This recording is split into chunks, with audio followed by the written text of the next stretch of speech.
La idea es hablar de cambio climático e infraestructura portuaria. La charla va a ser básicamente separada en tres momentos. Si es que hay tiempo, podemos ir a un cuarto momento. Primero tiene que ver un poco desde donde yo les hablo, como ingeniero civil. El segundo va a tener relación con cambio climático. Y hay uno donde vamos a hablar en términos generales de la costa chilena.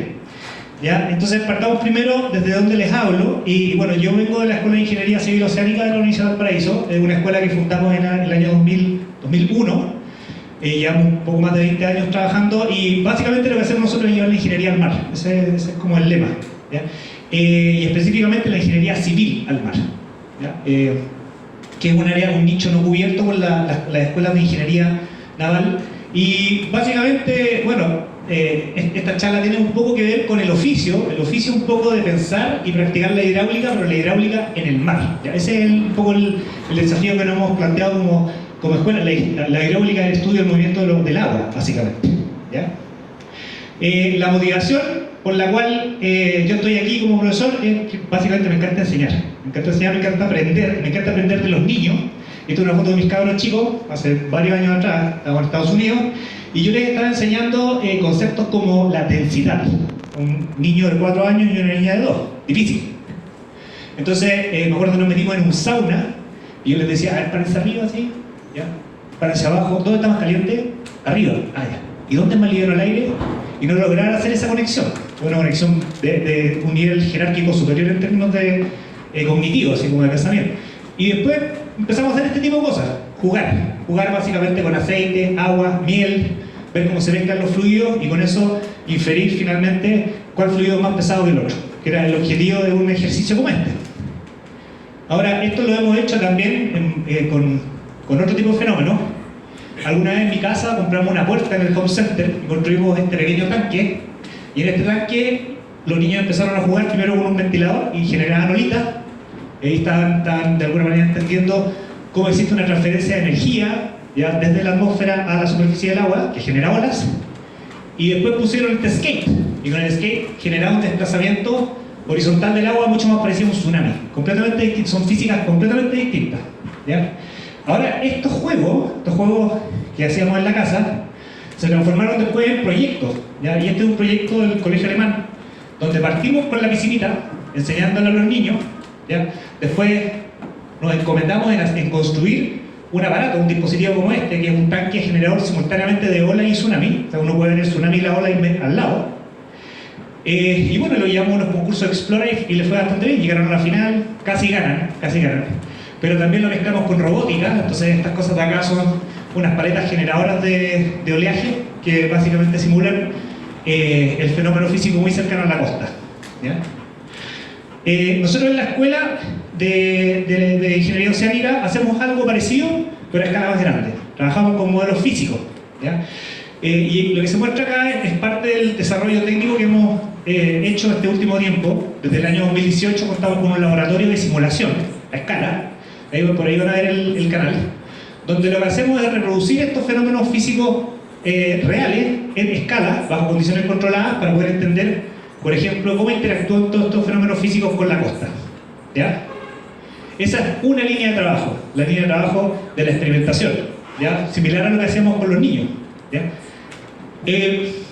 Este laboratorio se llama La Vocea, ¿no? Lo hicimos a puro ñeque, lo construimos nosotros, vimos toda la parte eléctrica, electrónica, mecánica, el diseño, así que es bien bonito cuando, a pesar de todo, universidad pública, con dificultades de financiamiento y todas esas cosas, encontramos, o sea, logramos hacer un laboratorio que es, digamos que renombrado a nivel nacional.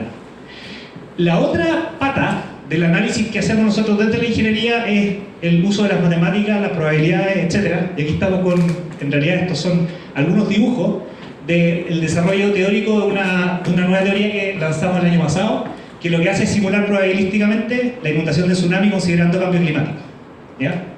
Porque usualmente lo que se hace es separar estos fenómenos, ¿ya? Hay gente que estudia tsunami, gente que estudia cambio climático, y nosotros lo que tratamos de hacer es, entendiendo de que los dos fenómenos actúan sobre el mismo sistema, del mismo territorio costero, tenemos que juntarlos, ¿ya? De alguna manera.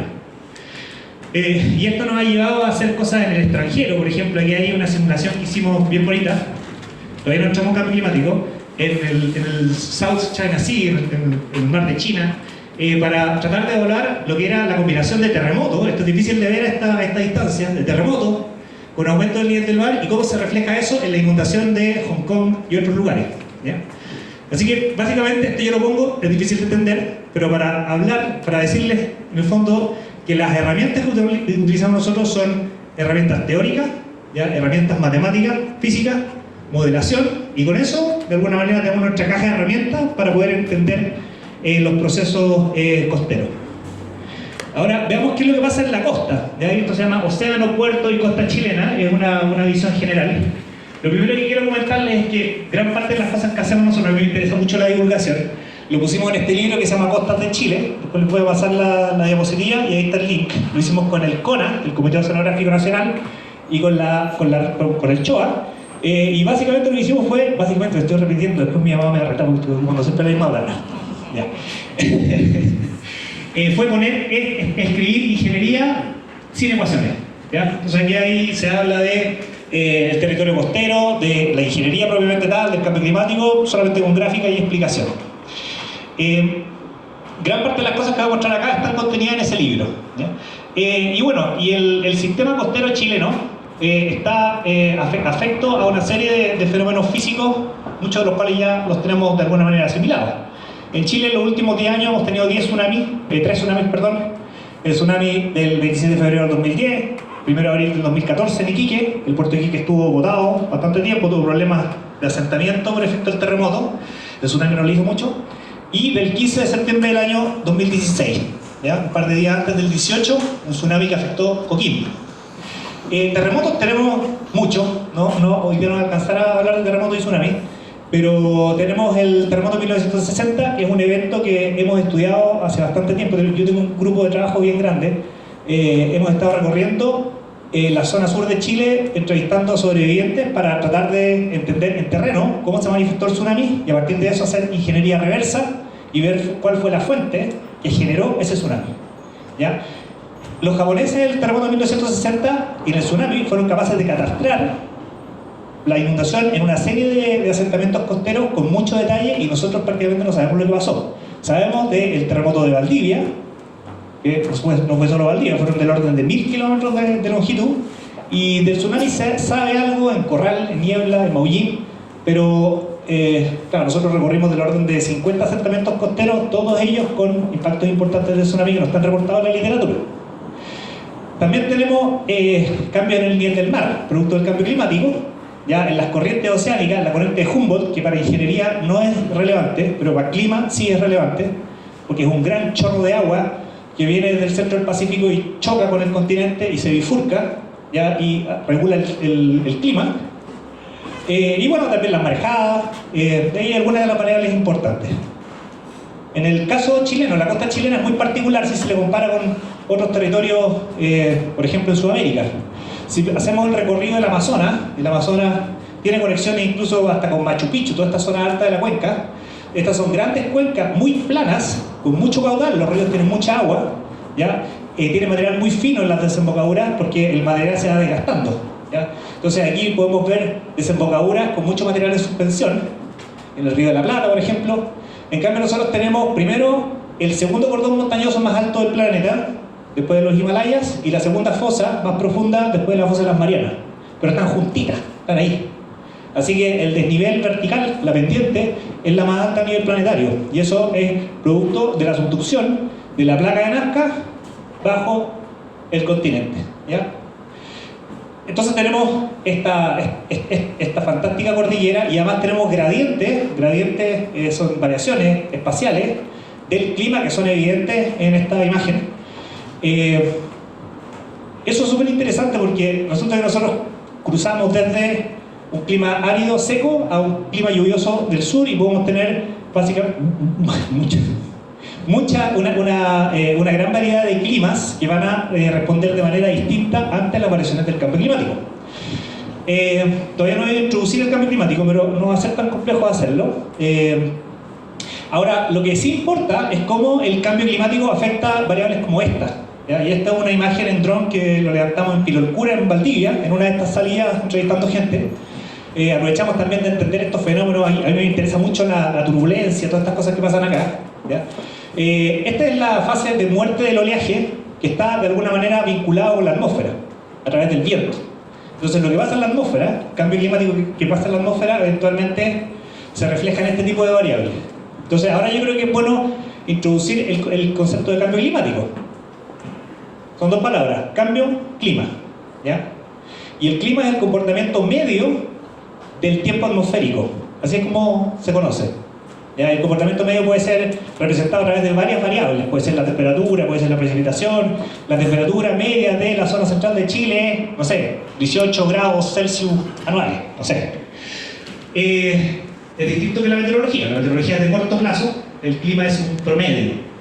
Y la Organización Meteorológica Mundial habla de que ese promedio tiene que ser superior a una ventana de tiempo de 30 años. ¿Ya? Ese es más o menos, y por eso se hacen los cálculos de precipitación con estas ventanas móviles que te van diciendo cuál es el año normal en un lugar. Ahora, cambio es el cambio del clima, cómo va cambiando el clima. Y el cambio tiene dos orígenes, en realidad puede tener más orígenes, pero uno es antropogénico, ¿ya? El ser humano, a través de la emisión de gases de efecto invernadero, lo que está haciendo es cambiar la dinámica atmosférica y de alguna manera se está acumulando más calor que viene de la radiación solar en la atmósfera, y eso el incremento en gases de efecto invernadero genera un incremento también en temperatura, y el incremento de la temperatura hace que haya más energía en la atmósfera, y eso eventualmente se traduce en que los campos de presión van a cambiar más y los vientos también van a cambiar. O sea, al final está todo más o menos concatenado. Si los vientos cambian, el oleaje cambia, ¿ya? Y otros fenómenos que ocurren a nivel de superficie también cambian. Al final, la atmósfera y el océano están completamente vinculados, ¿ya? Y nos encontramos ante este tipo de fenómenos. Esta es una cámara que pusimos ahí un exalumno la puso ahí en la bahía de Viña, porque nos interesaba entender cómo se movía la playa. Estas son cosas que se hacen regularmente. Nosotros lo hacemos con satélites, aquí lo hacemos con cámaras, y es bien evidente que el sistema es bastante dinámico, y por dinámico me refiero a que cambia en el tiempo, ¿ya? Y podemos tener condiciones de buen tiempo, mal tiempo, y este sistema dinámico de alguna manera está siendo afectado en ciertos lugares por el crecimiento urbano, ¿ya? Entonces es un sistema que es dinámico, que se mueve, que tiene capacidad de adaptación, eventualmente puede tornarse rígido. Cuando nosotros hacemos eso es como si le estuviéramos poniendo artrosis a la playa, ya tienen menos capacidad de adaptación ante cambios en la dinámica oceánica. Y en Chile hemos hecho muchos trabajos, uno de los cuales fue generar un inventario de las cosas que hay en la costa, porque hace el año 2019, como motivo de la COP25, nos pidieron en el fondo que hiciéramos una evaluación de los impactos del cambio climático en la costa de Chile. A mí me tocó ser investigador principal de ese proyecto, éramos 21 personas, y una de las cosas que hicimos fue levantar información. Y esa información está en un sistema de información geográfica, son alrededor de 18.000 elementos que detectamos en los primeros 10 metros sobre el nivel del mar, ¿ya? Y acá hay algunas de las instalaciones portuarias mayores, aquí hay 34 instalaciones portuarias mayores, y bueno, también detectamos 171 instalaciones portuarias, las instalaciones portuarias mayores aquí deberían ser no tan grandes, ya son un poquito más chicas, rampas, aquí estamos hablando de los grandes puertos. Y también hay alrededor de 450 caletas de pescadores reconocidas por el Estado de Chile, ¿ya? Y cuando son reconocidas por el Estado tiene que invertir a través del Ministerio de Obras Públicas, la Dirección de Obras Portuarias. El CHOA también participa de ese tipo de proyectos. Y alrededor de 1 millón de personas viven en los primeros 10 metros sobre el nivel del mar. O sea, si aquí tuviéramos el nivel del mar, contamos 10 metros para arriba y lo intersectamos con la topografía, ¿ya? Nosotros estaríamos en uno de esos puntos. Viven 1 millón de personas de acuerdo al último censo, 2017, ¿ya? Y podríamos seguir tirando números, muchos números. Hay alrededor de 1.200 playas, un número similar de humedales, ¿ya? Es bien interesante eso.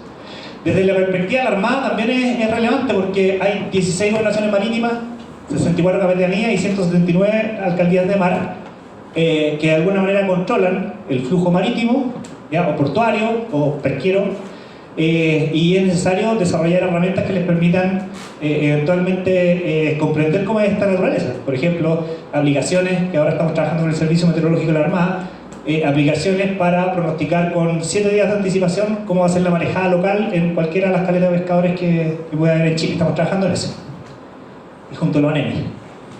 Ahora, en la costa pasan muchas cosas, algunas están relacionadas con el cambio climático en forma indirecta, como por ejemplo la escasez hídrica, y esta es la portada de me tocó hacer una presentación ante el Comité Científico del Cambio Climático, que está dentro de la orgánica de la Ley Marco de Cambio Climático, que recién fue promulgada, sobre los impactos ambientales de la desalación. ¿Ya? Eso tiene mucho que ver con la mecánica de fluidos, porque lo que hacemos es sacar agua y botar agua con más sal, pero también con muchos otros elementos químicos que le permiten ser transformada en agua potable, agua de consumo, agua de riego, dependiendo de cuál sea el uso. Y también hay cosas bien interesantes desde la perspectiva, antes de entrar al cambio climático, desde la perspectiva de las transformaciones de ciertos activos que pueden haber. Con la Ley Marco de Cambio Climático, nosotros como país nos comprometimos a reducir, a ser carbono neutrales el año 2050. ¿Qué quiere decir? Que lo que nosotros emitimos en términos de gases de efecto invernadero se netea, es exactamente igual a lo que nosotros capturamos.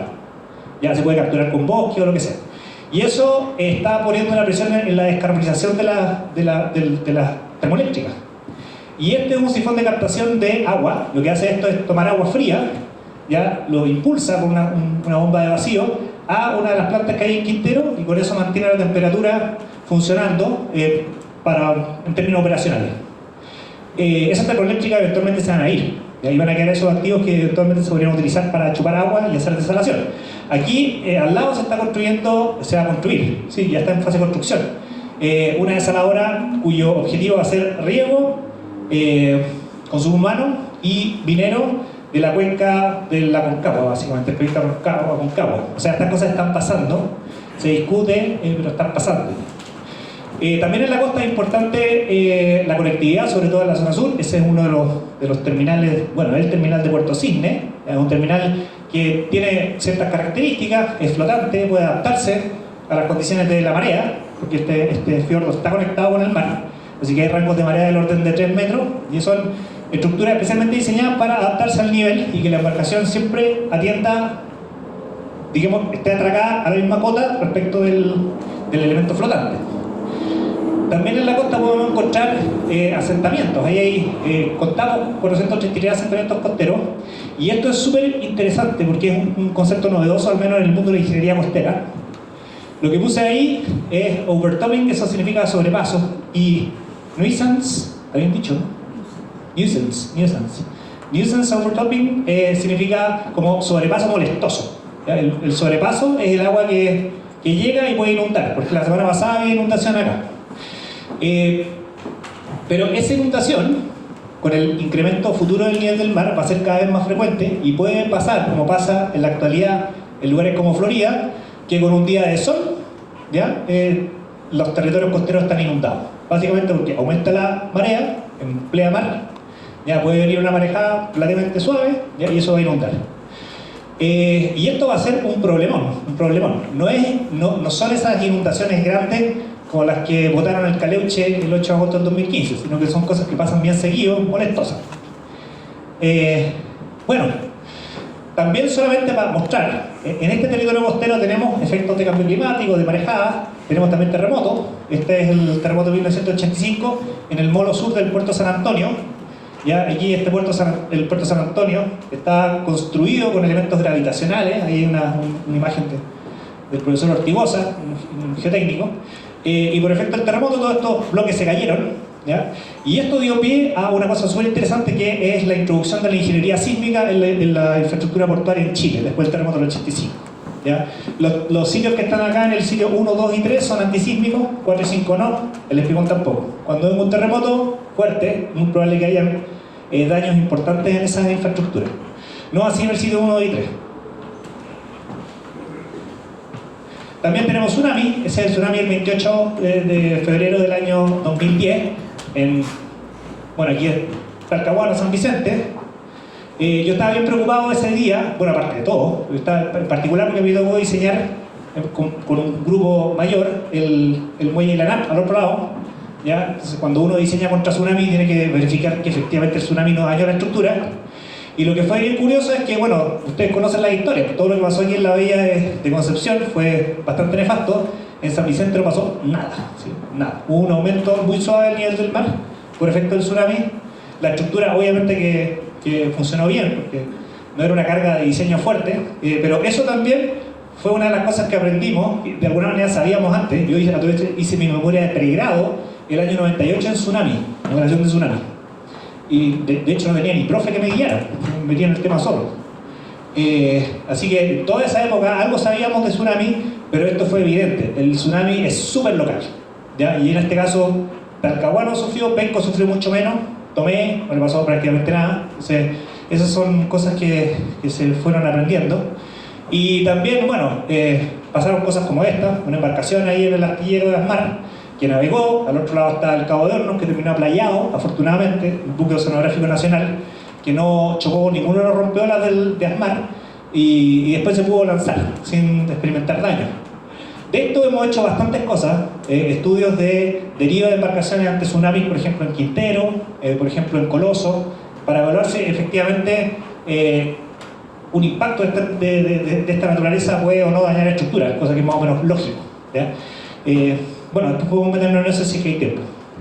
Ahora, en este contexto también está el cambio climático, y una de las variables, la más fácil de entender, es el aumento del nivel del mar, sea level rise, y lo que se muestra acá es el sexto informe del cambio climático que salió el año pasado, no, este año, hace poco, este salió el año pasado, perdón. Lo que pasa es que son varios informes. Y una de las cosas que se hacen son proyecciones de aumento del nivel del mar. Y aquí hay varios escenarios, no se ve muy bien, pero aquí yo puse a mi enano que ahora está más alto, 1,70, sí. ¿Cuánto decía Don Albert ayer que decía medio alto más? 1,75, entonces le he hecho un test. 1,75. El nivel del mar podría estar acá, ya a fines de siglo. Pero las proyecciones también llegan hasta 2300, ya, y podrían llegar hasta 7 metros en el peor de los casos si nos seguimos portando mal como especie, ¿ya? Si seguimos consumiendo combustibles fósiles, y además hay otros fenómenos que son retroactivos, como por ejemplo el derretimiento de ciertos casquetes en la Antártica que podrían incrementar dramáticamente el nivel del mar. Entonces este aumento, uno dice poquito,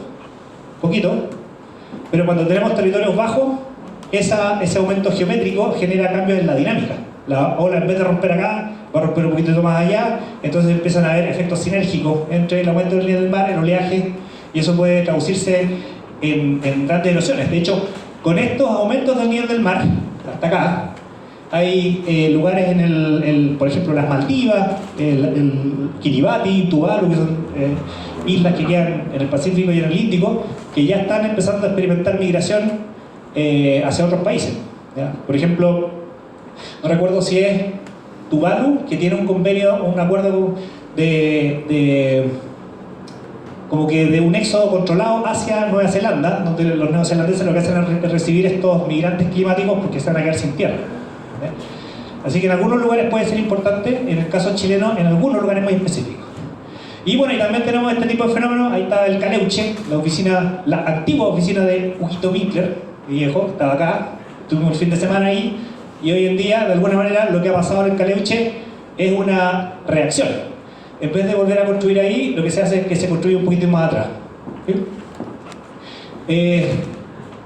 De hecho, filosóficamente, en términos de la filosofía como de este tipo de disciplina, eso se llama Shoreline Retreat Management, o sea, el manejo del retroceso a la línea de costa en forma controlada y planificada, pero en este caso no es planificado, es una reacción, ¿ya? A todo esto a mí me gusta mucho la filosofía y la ciencia, entonces, pero esto no es una charla de eso, por eso de repente como que se me cruzan los cables y empiezo a hablar de otras cosas.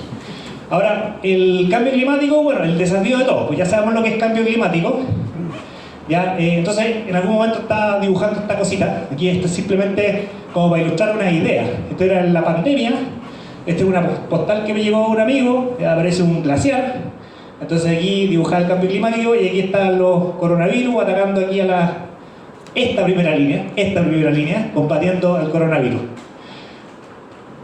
Y en el fondo la analogía es la siguiente: el cambio climático es un proceso progresivo lento, ¿ya? El coronavirus es mucho más rápido en el tiempo y es una perturbación intensa.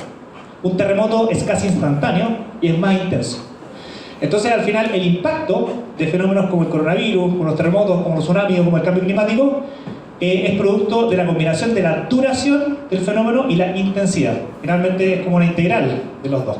Uno tendría que ser capaz de integrar en el tiempo el efecto, la magnitud, y con eso podría llegar a una cuantificación. Ahora,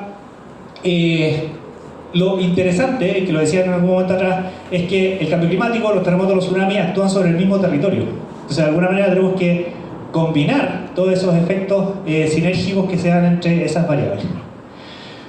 Una manifestación que no es claramente directa tiene que ver con los cierres de puertos. El almirante comentaba ahí que las marejadas generan impactos importantes, por ejemplo en los puertos.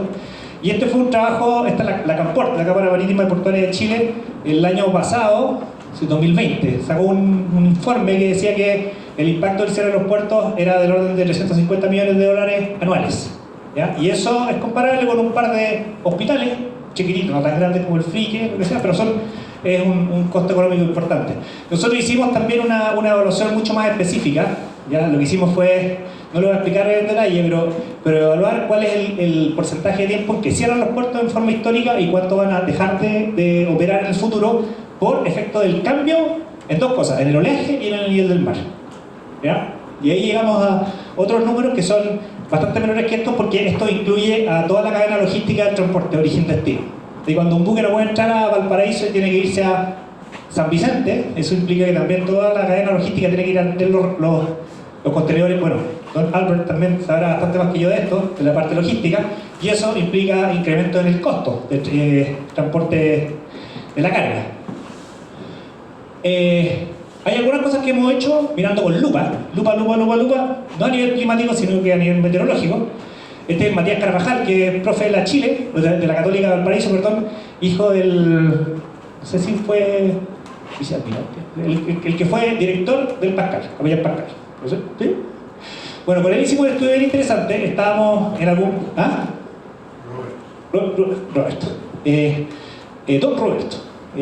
Hicimos un análisis del caso de Rapa Nui. Rapa Nui, durante la pandemia, no tenía asistencia, bueno, el transporte aeroportuario por restricciones sanitarias, pero también tenía serias limitaciones de operación en el puerto de Angapico. Y aquí lo que se muestran son algunas fotos de ciertos instantes, momentos, donde el nivel del mar aumenta bastante, ¿ya? Son ocasiones que pueden durar un buen par de días, ¿ya?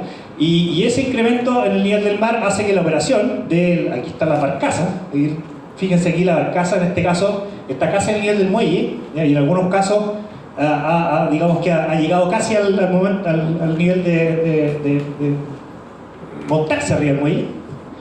Y lo que hicimos ahí fue, bueno, preguntarnos por qué pasan estas cosas, ¿ya? Y son las típicas preguntas que uno entra como medio incauto, ¿ya? Lo que se muestra acá es una serie de tiempo medida, aquí en la dársena, aquí está el mareógrafo, y se alcanza a ver la marea que siempre está presente, pero estos son los incrementos asociados al paso de un río atmosférico, ¿ya? Un fenómeno que en ese momento, cuando nos metimos a estudiar estas cosas, no sabíamos que existían. Entonces, los ríos atmosféricos son fenómenos que van a ser más frecuentes en algunos lugares del Pacífico, y lo que se muestra acá son estos alineamientos. Ahí hay unos vectores que muestran la dirección del viento, y en rojito está la cantidad de agua en la columna atmosférica, ¿ya? Entonces esto es básicamente un chorro de agua, ¿ya? Que si es que en algún momento interactúa con el continente va a precipitar, ¿ya? Eso es lo que se vio, me parece que fue el año 2020 en verano, una lluvia súper rara, ya que en la zona central de Chile, que era esencialmente el fenómeno de precipitación de toda esa agua en estado, bueno, en la atmósfera. Ahora, este tipo de fenómenos, los cierres de puerto, aquí de hecho no se entiende nada acá, esta escala, pero hay una serie de tiempo de 2 años y las barritas verticales son cierres de puerto. O sea, y cierres de puerto a cada rato. Y yo me acuerdo conversando con el alcalde, el petero, el Pedro Edmunds, me decía que realmente había una semana con el puerto cerrado, ¿ya? Claro, y ahí lo que hicimos fue vincular ese cierre de puerto, que es un impacto, con amenazas. Presión atmosférica, oleaje, nivel del mar, porque todas estas acá pueden causar el cierre de puerto. El cierre de puerto no es solamente marejada, puede ser otro tipo de fenómeno. Ahora, lo interesante es que empiezan a aparecer este tipo de cosas en este proceso de escrutar la naturaleza. En este caso lo que pasaba era que cuando se generan esos alineamientos, estos ríos atmosféricos se van moviendo y eventualmente pasan al frente de Rapa Nui. Uno puede tener 800 o 1000 kilómetros de viento soplando en dirección de Rapa Nui, y ese viento genera ola, la ola rompe y ese oleaje peralta el nivel del mar, y por eso se inunda el puerto. Ahora, eso es viendo como el océano solo, pero viéndolo desde... Estos son los profesores profe de la Chile, de la Católica, ¿verdad? Gente ahí como talla interna. Viendo ahora desde la perspectiva de la vinculación atmosférica a través del ciclo hidrológico, cuando hay precipitación, la precipitación puede ser en forma de nieve o de lluvia, y aquí se alcanzan a ver los ríos de la zona central de Chile trayendo todo este material en suspensión que es producto del arrastre del material fino en la cuenca. El material grueso forma parte de las playas y el material fino forma estos penachos que de alguna manera alimentan todo el sistema costero, el sistema ecológico costero. Hay una vinculación a través del ciclo hidrológico. Entonces, cambios en la atmósfera a través del ciclo hidrológico se van a traducir en cambios en, por ejemplo, la dinámica de los ríos y a través de eso, de la dinámica de las costas. Y hace un par de semanas yo escribí una columna que se llama Los ríos ya no tienen fuerza, y les voy a mostrar por qué, ¿ya?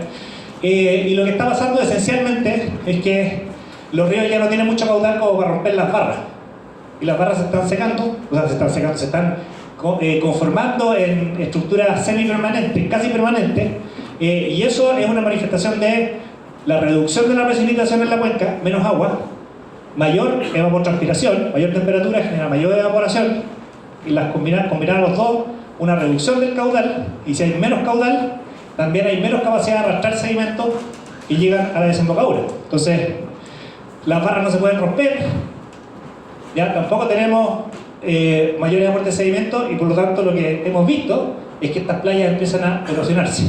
Eso lo hemos visto en muchos lugares, tenemos varias publicaciones sobre eso. Un ejemplo es este, ¿ya? Esto es un poco difícil de ver, pero lo que se muestra acá son líneas de costa. Esta la sacamos de información satelital. Esa línea blanca es una línea de donde estaba la intersección entre el mar y la playa en los años 80, ¿ya? Aquí hay alrededor de 800 imágenes. Y azulitas son más recientes. Entonces, primero hay que darse cuenta de que en este sector de playa gradualmente había un retroceso de la posición de la línea de costa, y esto se ve cuando uno va ahí a la playa de La Boca, ahí se ve como socavación, roca y cosas por el estilo. Pero también esta parte es importante, hay unas líneas blancas que se meten hacia adentro en los años 80. O sea, eso está mostrando que en su tiempo el agua llegaba al mar. Y hoy en día la mayoría de las líneas azules, primero la desembocadura se desplazó hacia el norte, y en gran parte de los casos simplemente no se puede abrir, ¿ya?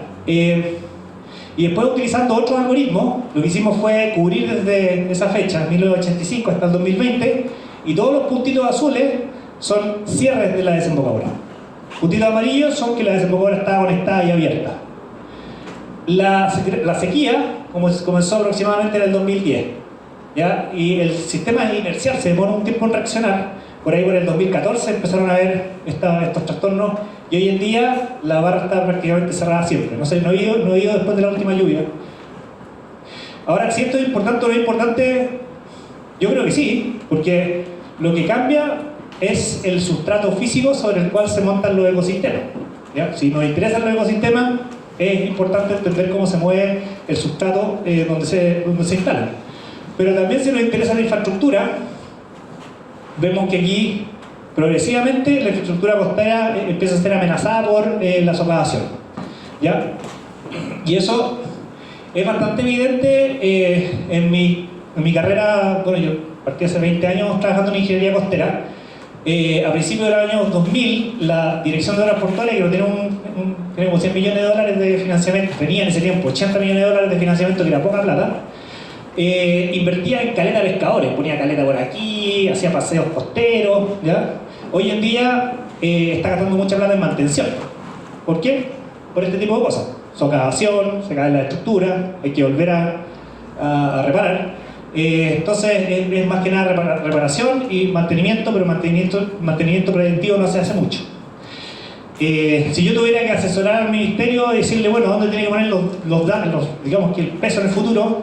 Es en infraestructura, en mantenimiento preventivo de infraestructura, eventualmente cambiar la forma en que nosotros habitamos el territorio costero con otro tipo de infraestructura, que no sea tan dura. Un ejemplo sería una playa como esta. Esta es una foto que creo que es como del 2007, la saqué hace mucho tiempo atrás. Una playa como Reñaca.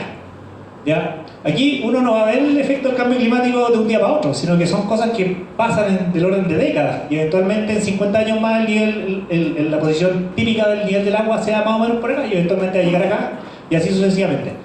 Cuando las playas son confinadas por este tipo de estructuras, ese tipo de estructuras lo que hacen es, como decía, quitarles la capacidad de adaptación. Si nosotros aquí tuviéramos un campo arenoso para atrás, ¿ya? Entonces el oleaje rompe y al romper efectúa un trabajo, nos enseñan en física, de mover la arena de un punto a otro y al hacer ese trabajo lo que está haciendo es gastar su energía mecánica, ¿ya?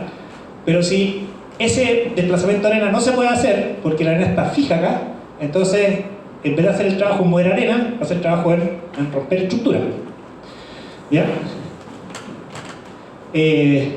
Por eso es importante, yo no soy fundamentalista para nada, de hecho mi naturaleza es pensar en infraestructura, pero lugares como este, en territorio extra urbano, lejos de los radios urbanos, debieran dejarse de alguna manera respirar. Ya tiene que haber un buffer, como por ejemplo lo hacen los holandeses. Los holandeses tienen una normativa que es bastante más exigente en términos de espacio, suficiente como para que la playa reaccione.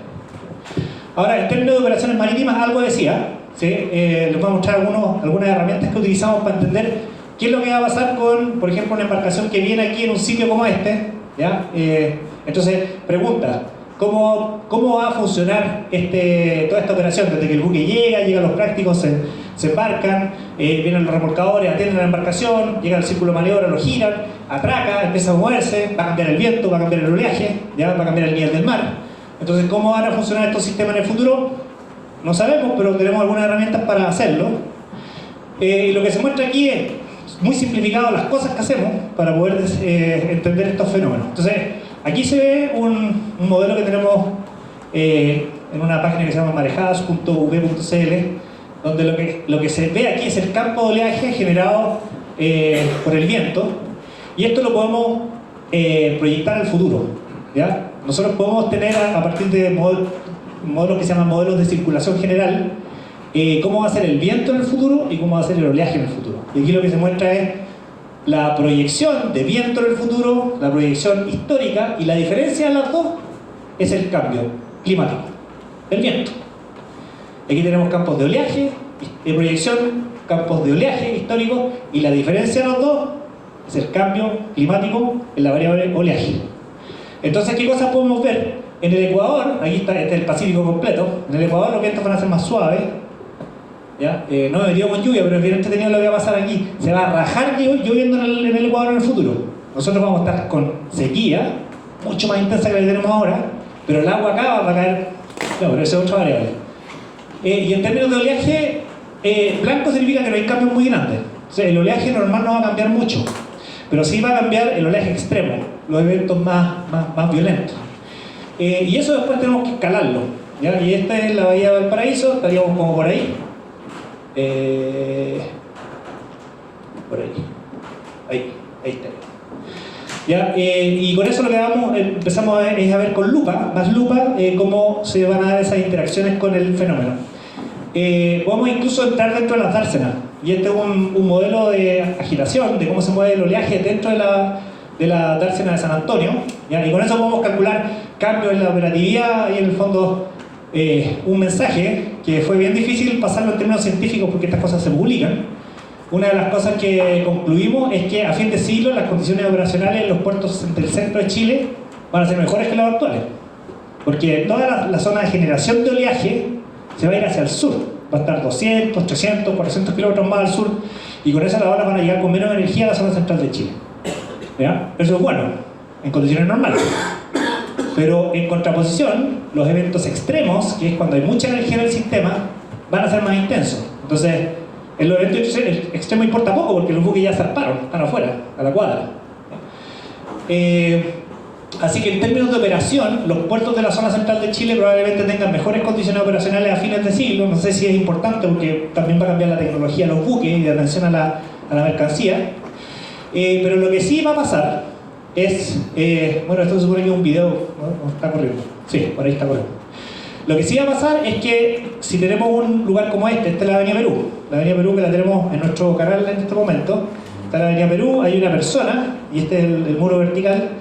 Lo que sí va a pasar es que el nivel del mar va a estar más arriba y obras como esta, que son relativamente pequeñitas, ¿ya? Con un pequeño incremento del nivel del mar, van a ver un incremento brutal en el sobrepaso. ¿Ya? Y eso también lo probamos. Y eso sigue un poco la tendencia, porque se piensa que el cambio climático va a generar puras cosas malas. En términos de operación portuaria, no necesariamente. Pero en términos de infraestructura, sobrepaso y ese tipo de cosas, sí. ¿Ya? Así que hay que discriminar ahí entre los dos fenómenos. Finalmente, todos estos son modelos, y esto es como ni siquiera una reflexión muy profunda, pero es más o menos como de filosofía de la ciencia. Esto es la realidad, entre comillas, lo que nosotros pensamos que es realidad, porque nunca tenemos acceso a la realidad.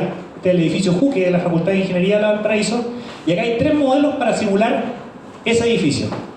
¿Ya? La pregunta es si somos capaces de modelar ese edificio. Y la respuesta es no, nunca vamos a ser capaces de modelar ese edificio. A lo sumo, podemos lograr modelar algo que se parece a ese edificio y que nosotros lo conceptualizamos a través de modelos cada vez más complejos. Por ejemplo, me estoy cambiando un poco, pero igual voy a hacer después la analogía con el cambio climático. Si nosotros quisiéramos diseñar estructuralmente ese edificio, ¿no? O verificar estructuralmente que el edificio cumple con la norma sísmica, nos interesa saber cuál es la máxima deformación del techo respecto de la altura del edificio. Y para poder responder esa pregunta, uno podría hacer un modelo súper simple, como este, donde todo el peso de la losa está concentrado en un punto, ¿ya? Y todas las vigas están concentradas en una sola viga. Un modelo estructural simple, que permite, por ejemplo, calcular el desplazamiento del techo, ¿ya? Y responder esa pregunta. ¿Cumplimos con la normativa sísmica? ¿Sí? No. Pero con ese modelo simple, nosotros no somos capaces de resolver cosas como, por ejemplo, la interacción entre las vigas y las columnas, que puede ser un problema de daño estructural, ¿sí? Cuando el edificio se flecta, de alguna manera puede haber daños en los vidrios. Y menos vamos a poder capturar, por ejemplo, fenómenos tridimensionales que se podrían capturar con un modelo más complejo, ¿ya?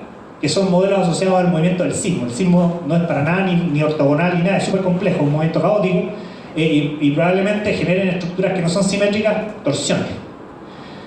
Entonces nosotros podemos tener las mejores herramientas de modelación, los modelos que yo les mostré recién, todas esas cosas, pero en la medida que es más compleja la física que estamos tratando de representar, se necesita mucho más información, se necesita mucho más instrumentación. En el caso de los puertos, la analogía sería, se necesita mucho más anemómetros, boyas de medición de oleaje, radares que puedan capturar la superficie libre, sensores de posición que capturen el movimiento del buque, por ejemplo, etc. ¿Ya? Pero eso hace cada vez más complejo, pero nunca vamos a ser capaces de capturar, repito, la realidad. Entonces hay una catedral de incertidumbre en el cambio climático. ¿Ya? Las tendencias que nosotros vemos son tendencias que pueden tener errores no sabemos todavía. Eventualmente en 50 años más vamos a poder mirar hacia atrás y ver cuándo nos equivocamos. Pero estamos como los economistas, ¿ya? Tratando está difícil la cosa. Par de cosas más nomás. Valparaíso, uno de los cálculos que hemos hecho hace poco lo publicamos. El problema del sobrepaso en Valparaíso, y aquí yo sé que a Atilio le encanta este tema, no sé, andando a Atilio. Maquiavelo es nuestro amigo periodista.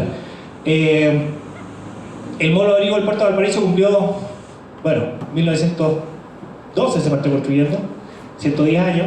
Tiene grandes fallas y aquí lo que hicimos fue hacer un calculito simple de saber en, no sé, 20 y 50 años más cómo hacer el problema del sobrepaso sobre esto, y llegamos a una conclusión de que va a aumentar bastante, pero es más urgente que eso. Hay algunas imágenes de la construcción, ¿ya? Más urgente que eso, esta imagen de Luca, muy chiquitita, hace mucho tiempo. Esta estructura está montada sobre una banqueta, esta es un dibujo de Luca, no tiene mucho que ver con la ingeniería real, pero está montado sobre una banqueta. Acá hay 60 metros de altura, que equivale a un edificio de 24 o 25 pisos, pero de material sólido, montado sobre material pétreo, dejado caer sin compactación dinámica. La compactación dinámica es cuando se dejan caer, por ejemplo, pelotas, o sea, una bola de acero sobre un árido y se va compactando, o de otra forma. Hay diferentes formas de hacer la compactación. Para el terremoto del 85, que fue chiquitito, esto bajó como 2 metros. ¿Ya? Y ustedes ven ahí en el video que salió en la semana donde pasaba el oleaje sobre el sitio, no sé si era el beta, el alfa, beta, Charlie, no sé cómo se llama. Bueno, los dos primeros que no tienen parapeto, porque puede aparecer parapeto más allá y hay menos sobrepaso. Entonces preguntas como que, bueno, ¿qué va a pasar cuando vemos un terremoto grande como el que se espera aquí en la zona central de Chile? Y se espera, de verdad, o sea, podemos fundamentar eso. va a haber un descenso eventual, y ese descenso puede ser fuerte y por lo tanto el agua va a pasar más por arriba. Estos fenómenos pueden ser mucho más complejos, ¿ya? La estabilidad global del mono, don Atilio, ha sido estudiada por 2 estudios de hace poco. Es poco probable que la estabilidad global se hunda, o sea, es muy difícil que el mono se devuelque completamente. Tendría que ser un terremoto endemoniado, pero a lo menos los cálculos dicen que eso no va a pasar. Pero sí van a seguir pasando estas cosas: asentamiento diferencial, rotura, que hay unas roturas. Entonces hay que pensar también en la infraestructura, porque esta es una infraestructura que cumplió su vida útil hace rato. De hecho, se construyó en tiempos en que el concepto de vida útil, que es el periodo de tiempo en que una obra está en condiciones de servicio, ¿ya?, pasó hace rato. Usualmente las obras marítimas se diseñan para 50 años, 30 años, son más chiquititas, y aquí ya llevamos 110 años. Bueno, un par de ejemplos de adaptación. ¿Qué cosas podemos hacer? Porque de alguna manera somos ingenieros para resolver problemas. El científico busca la verdad, el ingeniero resuelve problemas. Hay una serie de opciones, y esto está en inglés porque está adaptado de afuera. Si nosotros no hemos hecho el ejercicio en Chile de ver cómo nos vamos a adaptar ante el cambio climático. La otra vez conversaba con el director de la Academia de Guerra y hablábamos esto de la necesidad de que unidades como esa se pongan a pensar cómo se va a adaptar, por ejemplo, no sé, los astilleros de, no sé, Bahía Catalina, Talcahuano, el Puerto de Valparaíso, la infraestructura de Iquique, en fin. Y hay algunos ejemplos. Se pueden hacer varias cosas. Se puede construir infraestructuras como rompeolas, ingeniería del siglo XX. Se puede restaurar Tuna, ingeniería del siglo XXI. Se puede ocupar ingeniería, infraestructura azul, cuerpos de agua para amortiguar el efecto de la crecida o lo que sea. Ingeniería café, o ocupar brown engineering, brown infrastructure se dice en inglés. Arena, agua, recuperar o restaurar, por ejemplo, sistemas biológicos, ¿ya? Y eventualmente combinarlo con infraestructura gris, levantar rompeolas, izar las casas, reubicar las casas, poner subsidios de reubicación, cosas así. Hay un pool de opciones. Y bueno, también hay cosas como, por ejemplo, mantener los campos de algas, que generan una cierta disipación en lugares muy puntuales. El caso más claro es la playa del Papagayo en Quintero, que hace 20 años atrás se empezó a sacar el alga, y hoy en día hay una infraestructura, hay un rompeola que lo que hace es evitar que las casas se caigan. En su momento eso no pasaba porque había esta disipación de energía. En otros lugares del mundo la adaptación va por otro lado. Esta es una imagen de Bangladesh, yo lo tengo en un librito, me tocó hacer una asesoría para el Banco Mundial acá. Estos se llaman polders, estas cosas. Ahí se cultiva arroz, pero con el incremento del nivel del mar está entrando agua salada. Entonces lo que está pasando aquí es que se está pensando primero en todo el trabajo de encontrar especies que sean halófilas, o sea, que tengan la capacidad de crecer con un cierto porcentaje de sal, ¿ya? Arroz con especies halófilas. De combinar el crecimiento del arroz con la acuicultura, o eventualmente destinarlo a acuicultura lisa y llanamente. De pensar en cultivos flotantes. Y esas son medidas de adaptación de un país pobre, súper pobre, uno de los más pobres del planeta, que son muy distintas a, por ejemplo, estas cosas. Y este es de Singapur. A mí me tocó trabajar en la Universidad Nacional de Singapur, y esta es una estructura que lo que hace es controlar el incremento del nivel del mar en el estrecho Malaca, acá una de las rutas de navegación comercial más importantes del planeta. Y con estas esclusas lo que se hace es independizar el nivel del agua de la ciudad del exterior, y con eso se garantizan varias cosas: agua fresca, por un lado, o sea, abastecimiento sanitario; segundo, un nivel estático que permite, por ejemplo, todo lo que es el desarrollo de deportes náuticos, ¿ya? Y controlar inundaciones también, ¿ya? Porque las esclusas se pueden abrir cuando hay mucha lluvia. Entonces, de alguna manera se pueden controlar las inundaciones desde afuera, las desde adentro, mantener un espejo de agua limpio y además abastecer agua dulce. Pero estas obras cuestan cientos de millones de dólares. En el caso de Kobe, este es Kobe, Japón, esta es una esclusa que se construyó. Los japoneses tienen tifones, que son como los equivalentes a nuestras marejadas con nuestros temporales costeros.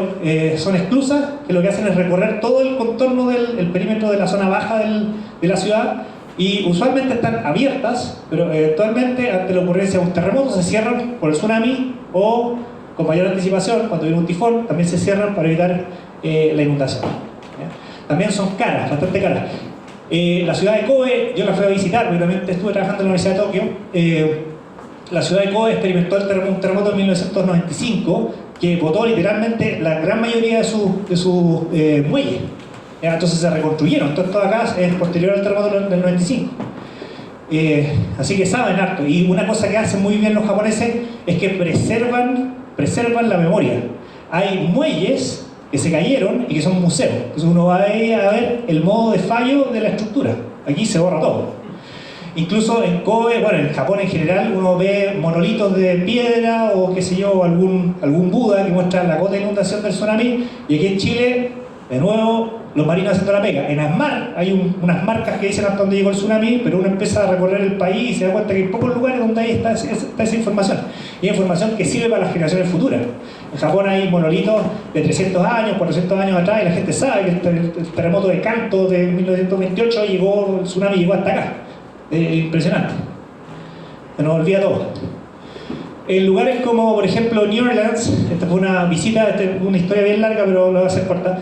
Después del Katrina, esto fue el 25 de agosto del 2005, creo, hubo una inundación y todo este territorio fue arrasado por el incremento del nivel del agua. ¿Ya? Lo que se hizo después, con una fundación que era de Brad Pitt, hace poco estuvo en la controversia, fue que se compraron estos terrenos y se devolvieron a mitad de precio a los dueños de los terrenos que habían migrado de New Orleans. Se habían ido porque no querían volver acá. Y se hizo un concurso internacional donde las empresas de arquitectura, lo que hacían de renombre mundial, diseñaban prototipos para aguantar la inundación. Entonces son casas que están levantadas, que siguen algunos criterios, como por ejemplo que tuvieran escaleras frontales, porque en este barrio la gente así, es como, no sé si vieron la película El caso curioso de Benjamin Button, de Curious Case of Benjamin Button, la gente ahí en New Orleans se sienta en las terrazas a conversar y conversan de una casa a la otra. Entonces tienen algunas restricciones de diseño, pero están levantadas. Incluso había una que podía desacoplarse y navegar, pero eso puede ser incluso peor. No sé. Bueno, para terminar nomás, es simplemente una talla, no sé por qué la pongo, no tiene nada que ver con lo que estamos hablando ahora, pero es de alguna manera para mostrar de que yo al final no me tomo muy en serio todas estas cosas. A mí me fascina entender la ingeniería como una cosa entretenida. ¿Ya? Entonces este fue un trabajo que hicimos en Japón. Les comenté que estuve trabajando en la Universidad de Tokio y fuimos a levantar, aquí no se ve nadie atrás, pero lo que se muestra acá es un croquis de un volcán sumergido que genera una erupción y a su vez genera un tsunami, y ese tsunami llega a la costa, arrastra material y deposita arena en un humedal. Y en este caso fuimos a hacer estudios de tsunami porque nos interesaba saber cómo había sido esa erupción hace 7000 años.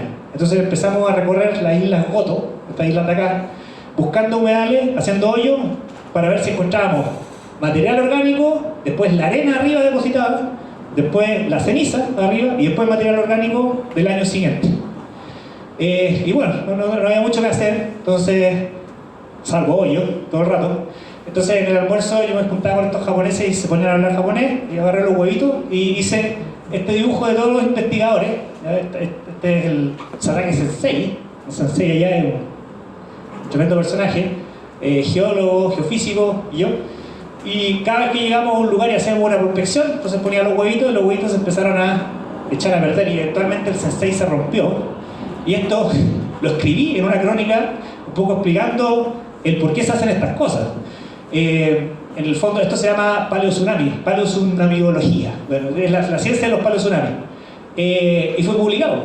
Contaron la historia y finalmente fue como una forma un poquito más coloquial de explicar una cosa que puede ser súper árida, porque yo creo que la reflexión de esta diapositiva es que la ciencia es súper compleja, es como que yo le preguntara aquí, no sé, a la gente de telecomunicaciones, decía, oye, explique cómo funciona un buque, así en términos de estas guerras, qué sé yo, no sé, cero posibilidad. Yo tengo un amigo del Carrera Méndez, que fue comandante del Prat, que me invitaba al buque y me decía, no, si usted me funciona así, entendía yo creo un 0% de lo que me explicaba. La ciencia es más o menos lo mismo, es un metalenguaje, súper complicado.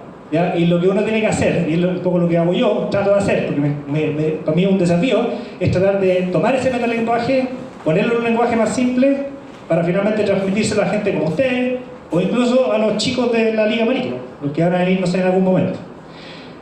Así que bueno, después venía otra parte de la charla que tiene que ver con terremoto y tsunami, pero al menos yo creo que estamos listos. Así que muchas gracias.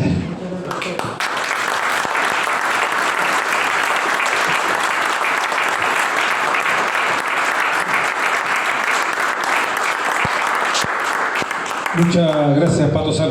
Me imagino que es Pato Sal, ¿cierto? Bueno, atento a lo del fondo, porque 50 años más van a ser los únicos que van a estar vivos. Así que las preguntas son de allá del fondo. Vamos a entrar a la ronda de preguntas. Almirante Vergara va a hacer la primera pregunta. Muchas gracias por su clara charla. Mi pregunta es sobre varios artículos que he leído de mucha gente que parece seria, que dice que el cambio climático en realidad no estaría muy asociado a los combustibles fósiles que estamos produciendo últimamente, sino que son simplemente eras de gran envergadura, de muchos siglos, que ahora estamos en una época mala, pero que con o sin uso de combustibles fósiles esto no variaría mucho. ¿Qué opina usted respecto a eso? Sí. Bueno, ahí lo que pasa es que la naturaleza tiene una variabilidad natural. Hay que pensar que hace 4.600 millones de años atrás esta Tierra era un pedazo de roca con volcanes en erupción. Y la temperatura ha fluctuado y ha llegado a temperaturas mayores que las que nosotros estamos experimentando ahora en ciclos históricos. Porque de alguna manera hay procesos geofísicos que regulan esto. Entonces hay ciclos naturales de alta frecuencia, baja frecuencia, otros son irregulares, ya que siempre coexisten con este efecto marginal, que es el efecto asociado al incremento de la temperatura producto del aumento de la cantidad de gases de efecto invernadero. Lo que sí es claro es que cuando uno mira la imagen más en detalle de los últimos 200 años, se ve que efectivamente ha habido un incremento mucho más rápido de la temperatura producto, y que ese incremento de la temperatura se correlaciona mucho con la cantidad de gases de efecto invernadero. ¿Ya? Hay un observatorio en Hawái que lo que muestra son las fluctuaciones de CO2 en la atmósfera, que tienen casi prácticamente la misma forma que la temperatura media. Y esa correlación permite establecer que efectivamente ese incremento de la temperatura reciente a altas tasas se debe al ser humano. Y esto está refrendado por el trabajo del panel intergubernamental del cambio climático, que sí, es ciencia, es ciencia. O sea, para mí la ciencia siempre tiene sesgo, igual que la política, igual que, qué sé yo, no sé, cualquier disciplina. Pero la ciencia sí tiene algunos elementos que permiten tratar de utilizar la razón sobre la base de evidencia científica demostrable. Y lo que muestra este panel intergubernamental del cambio climático es que efectivamente el porcentaje de incremento de temperatura reciente en los últimos 200 años es muy atribuible, es 99.9% atribuible al ser humano. Así que yo, a lo menos, yo desafortunadamente no soy creyente, fui creyente en algún momento, pero yo a lo menos creo en la evidencia científica. Eso es lo que me caracteriza como ente pensante. Creo en la evidencia científica. Y cuando veo la evidencia científica, creo que efectivamente este efecto del ser humano es importante. No sé si le respondí así. Puede ser media dogmática, porque la ciencia también es dogmática. Pero bueno. Gracias. ¿Cómo salvamos el Hotel Punta Piquero? Bueno, el Hotel Punta Piquero es un hotel... es un caso específico que a mí nunca me gustó el emplazamiento. Yo hice algunas observaciones en su momento cuando estaba en fase inicial de construcción. Porque el tramo entre Cochoa e Higuerilla es un tramo bastante único a nivel nacional. Hay pocos lugares en Chile donde tenemos un camino escénico con tal valor. Por ejemplo, al sur de Constitución, un camino parecido. Al norte de este mismo sector. Y el problema es que cuando en un tramo de costa se hace una instalación, se desencadenan procesos de desarrollo urbano, en realidad de ocupación urbana, que son muy difíciles de contrarrestar. Entonces cuando se pone el Hotel Punta Piquero, ahí es muy probable que de alguna manera se relajen las exigencias y en el futuro vengan otras edificaciones. Mi posición al principio era decir, ese proyecto no se tiene que construir, está mal emplazado. ¿Ya? Hay una amenidad visual, hay una calidad escénica de ese camino, y poner un edificio ahí. Pero la obra se hizo. ¿Ya? Hay una inversión de 80 millones de dólares, entiendo, 80 90 millones de dólares y volver a foja cero ya a esta altura es un poco de loco. Es decir, ¿cómo vaya a botar un edificio meramente de 90 millones de dólares? Además, desde la perspectiva del privado, el privado dice, yo tengo los permisos municipales para construir, construyo. ¿Ya?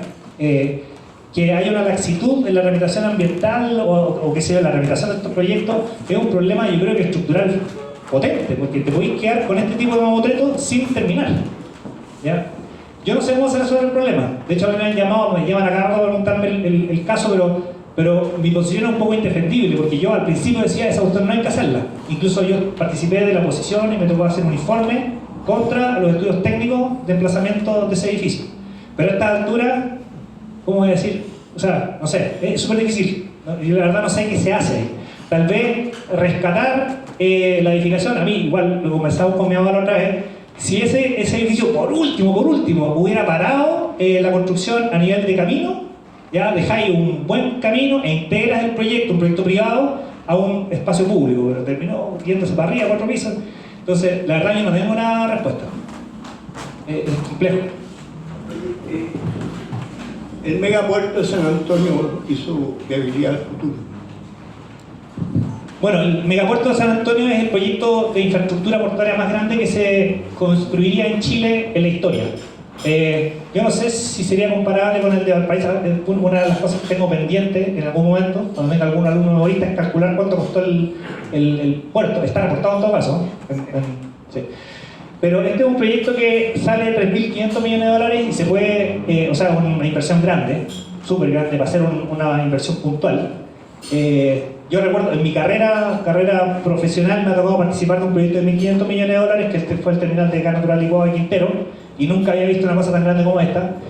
Yo creo que es necesario, porque es cuestión de ver aquí el puerto de Valparaíso, ya lo congestionado que está, uno ve la explanada, los contenedores en 7 niveles, uno va a un puerto hub de los importantes, eficientes.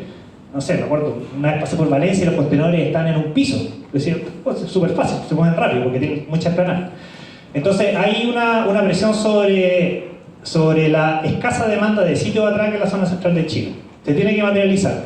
Ahora, si se materializa con un puerto a gran escala, claro, probablemente le pegue fuerte a Valparaíso, y Valparaíso ha estado inmovilizado durante mucho tiempo en su desarrollo portuario, y es un problema, porque eventualmente esta ciudad puede terminar siendo un puerto, no va a desaparecer como puerto, pero va a ser un puerto menor, ya no va a atraer a las grandes líneas navieras y probablemente terminemos siendo un puerto de cabotaje menor. A mí no me gustaría mucho eso. Yo creo que debería haber alguna especie de balance entre los desarrollos de los dos proyectos, como se dio en 1912. En 1912 se partió construyendo el molo sur del puerto de San Antonio y se partió construyendo el molo de abrigo del puerto de Valparaíso. Los dos puertos terminaron más o menos en la misma fecha de construirse. Había de alguna manera, no había planificación central ni nada, pero había al menos dos puertos que competían de alguna manera. Ahora, la ingeniería, podría hablar mucho de la ingeniería del puerto de San Antonio, es muy interesante, tiene, yo creo que una ingeniería muy buena, tiene una evaluación de impacto ambiental deficiente, y eso es lo que lo está parando ahora. El proceso de tramitación del proyecto en el sistema de evaluación ambiental ha levantado muchas observaciones, porque de alguna manera el sistema actual de evaluación de impacto ambiental no tiene la capacidad de evaluar un proyecto tan grande como este, que es tan importante y que eventualmente va a estar afecto a cosas como el cambio climático. Por ejemplo, ese proyecto no está considerado el cambio climático en el cambio en las condiciones oceanográficas, en el cambio en los caudales que vengan del río Maipo. Entonces, yo creo que es un proyecto necesario, no sé si tan grande, eventualmente se tiene que hacer en etapas, porque hacer la inversión de una es muy alto, pero me da un poco menos lo que pasa ahí en Valparaíso. Yo creo que como a todos los porteños. Don Gil, ¿lo habéis visto?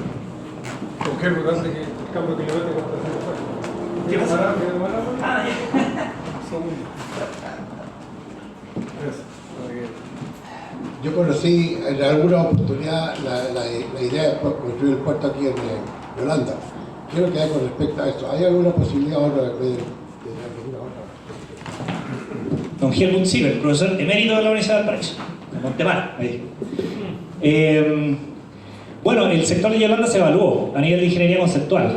Hubo empresas extranjeras que hicieron evaluaciones y lo que se pensaba hacer un rompehola parecido a este en una zona que es muy baja. La gracia que tiene Yolanda es que viene todo el material de la quebrada Cabritería, ya esa donde está la Santa María, entre la Santa María y Barón sería, ahí, y ese material se deposita en el fondo y esa zona es bajísima.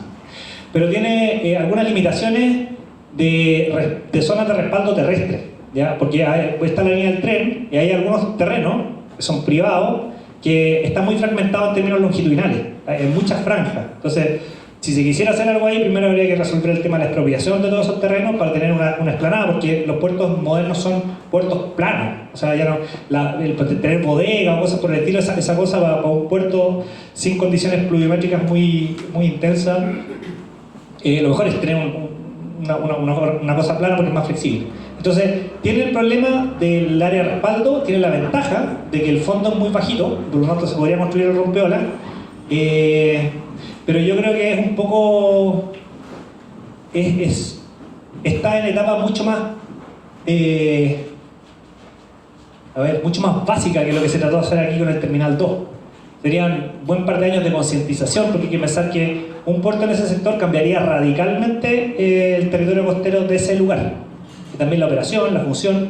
Entonces yo creo que se han hecho los estudios técnicos, es factible, hay que meter plata, y de hecho está dentro del plan de desarrollo de infraestructura del puerto, de la empresa portuaria de Valparaíso, por ahí por el año 2040. Pero después del Terminal 2 es súper difícil planificar cosas en Valparaíso.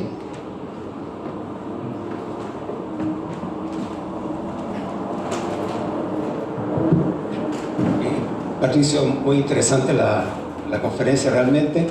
Y quiero volver un poquito al tema de San Antonio y relacionado también con el Terminal 2. Tú dijiste de que, en la respuesta que diste hace poco rato, de que no se había considerado en los estudios técnicos el tema del cambio climático. Y eso implica un aumento previsto en el nivel del mar. Y entonces, si no se ha hecho en el terminal de San Antonio, ¿qué pasa con el Terminal 2 de Valparaíso? Pregunto esto porque resulta que el extremo que va más hacia el este, vale decir, desde la estación Bellavista hasta la calle Edwards, si mal no recuerdo, eso ahí, la protección del molo no llega ahí. A lo largo de la historia ha habido una cantidad bastante grande de naufragios de buques que han sido arrastrados porque ahí la ola pega muy fuerte. Un espectáculo ver las olas pegando ahí. Entonces resulta que en un par de años más, o con 10, 15, 20 años más, el nivel va a estar más alto. ¿Y qué va a pasar con ese terminal? Si es factible que sea operable en invierno, especialmente una vía abierta al norte como la nuestra, sin tener un rompeolas de protección. Sí, es súper pertinente la pregunta. Yo creo que la respuesta más general es que hoy en día en Chile las obras marítimas no se diseñan en forma rigurosa un cambio climático. ¿Ya? Eso es lo primero. Hoy día voy a tener una reunión con gente del Instituto Nacional de Hidráulica, de la Dirección de Obras Portuarias, parte consultora, para diseñar una caleta de pescadores en Arica. 100 millones de dólares de inversión, 1000 pescadores, harto. Y ahí recién estamos tratando de empujar por un cambio en la forma en que se hacen los diseños. Es un tema súper fome, es la ingeniería dura, pero es pensar de que el clima no es estacionario, sino que cambia. ¿Ya? Entonces, eso nosotros estamos al debe como ingeniería. Ahora, en el caso de, el Terminal 2, un proyecto que está, digamos, cayó, yo creo que tampoco se realizó en forma rigurosa el efecto del cambio climático, porque son cosas súper recientes. O sea, lo que yo he aportado, al menos desde la perspectiva científica, son publicaciones que salieron hace 1 año, 2 años, se hacen en otras partes del mundo, pero está recién empezando a emerger desde la perspectiva tan específica como el nivel del mar, el oleaje y los impactos sobre los buques. Entonces, estos son proyectos que ya llevan 10 años, 15 años en desarrollo de ingeniería, donde en ese momento el cambio climático no existía. Y ahora, viendo en retrospectiva, uno dice, bueno, hay que incorporarlo. Lo que pasó en el puerto de San Antonio. En el puerto de San Antonio se está pidiendo en el IXARA, en todo este proceso de evaluación ambiental, de que se analice el efecto del cambio climático. Ahora, el cambio climático puede ser benéfico porque con un incremento del nivel del mar, si uno lo considera en el diseño, puede aumentar el calado gratis. Sí, o sea, podéis meter buques más grandes simplemente porque el nivel sube solo. Pero eso implica que uno tiene que pensar cómo va a ser la operación en la transferencia de carga. Si la transferencia de carga es vertical, pues importa re poco que el buque esté más arriba o más abajo. Las gantry van a bajar, van a agarrar los contenedores y van a hacer esa transferencia. Pero si hay otro tipo de transferencia de carga, no sé, pues el muelle puede quedar muy abajo. Si fuera un terminal de gas natural licuado, donde tienes unos manifolds, unas grúas, o lo que sea, o sistemas de conducción, ya un poquito más complejo, pero puede tener ese efecto positivo. Efecto negativo, aumento del nivel del mar, cambio en la marejada, mayor sobrepaso, y eventualmente pueden tener efectos daños sobre la infraestructura. Entonces al final es una sumatoria de posibles efectos que pueden estar alterando a una estructura que hay que tenerlo arriba de la mesa. porque todo es solucionable. Si uno tiene un cierto grado de estimación de ciertos fenómenos, puede, con las herramientas de ingeniería actuales, tratar de predecir cuáles van a ser los impactos futuros y eso meterlo en el diseño. Así que no es tan complejo, pero hay que hacerlo y hay que transitar eso. Nosotros tenemos que enseñar a los ingenieros en la Escuela de Ingeniería en Chile de que, como se calculaban antiguamente, Don Albert, los caudales de diseño de yo le digo Don Albert porque es tío, Don Alberto Feré, como se calculaba, ingeniero civil, se calculaban los caudales de diseño de los ríos considerando tormentas históricas, crecidas históricas, y uno decía, mira, tengo ahí una bolsa con 40 tormentas históricas, voy a sacar de la misma bolsa unos eventos y voy a ver que pues voy a asumir de que eso se produce en el futuro. Y eso está obsoleto en ingeniería. Entonces nosotros tenemos que entrar en la Escuela de Ingeniería Civil en Chile a cambiar eso. Y es difícil, porque hay una resistencia y con todas estas nuevas metodologías las empresas consultoras también dicen, oye, ¿de qué estáis hablando? Si estas cuestiones... En fin, así que en resumen la respuesta específica para acá es que si hubiera que hacer un diseño desde cero hay que meterlo como una variable fundamental y tratar de evaluar las consecuencias en términos de impactos operacionales y de infraestructura. Y obrar en función de eso, hacer el diseño para aguantar esas nuevas condiciones.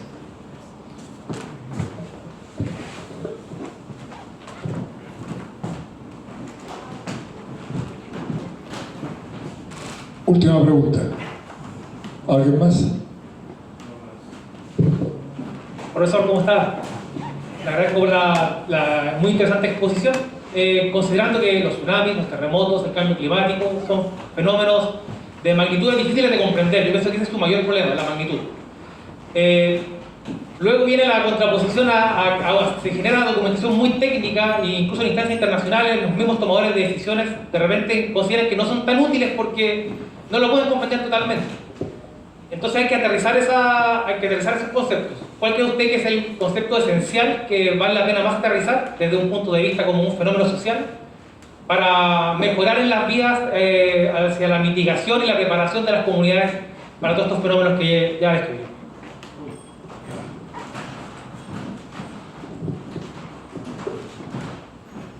A ver, voy a tratar de codificar la pregunta porque se puede ir para cualquier lado.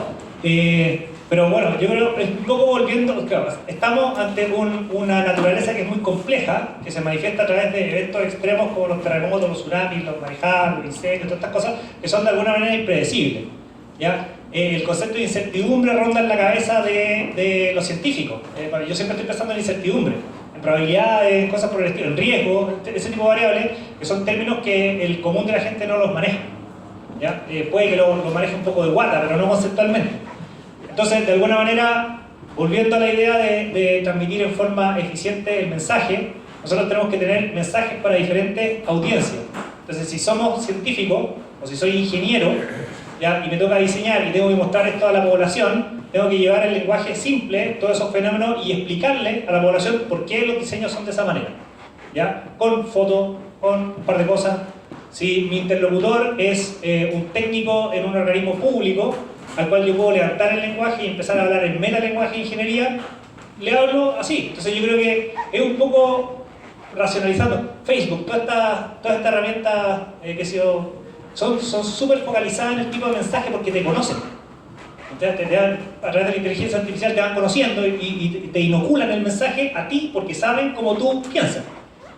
Nosotros no tenemos esa capacidad y tampoco tenemos el tiempo para entender bien cuál es el interlocutor, pero uno tiene que estudiar digamos que a ese interlocutor, ¿ya? A mí me pasa acá, de hecho ahora estaba reflexionando respecto a la imagen de la primera línea y dije a lo mejor no era una diapositiva muy buena que mostrar acá. pero uno tiene que pensar en eso, tiene que decir a quién le voy a mandar el mensaje. Aquí en este grupo yo pensaba que iba a ir gente como un poco del perfil que vino, entonces digo, bueno, les tengo que hablar en ese lenguaje, les tengo que hablar utilizando lenguaje relacionado con el mundo naviero, náutico, la infraestructura, los muelles. Tengo que traer ejemplos como Asmar, tengo que traer ejemplos como Bahía Catalina, no lo traje acá, pero en el fondo eso, yo creo que ese es un ejercicio de reflexión de sentarse a pensar empáticamente a quién le estáis hablando. Y de esa manera tú creo yo, y esa es como mi filosofía como educacional, una vez que yo entiendo a quién le estoy hablando, o a lo menos hago el ejercicio de tratar de entender a esa persona, creo que va a ser más eficiente en inocular el mensaje. No sé si te respondí.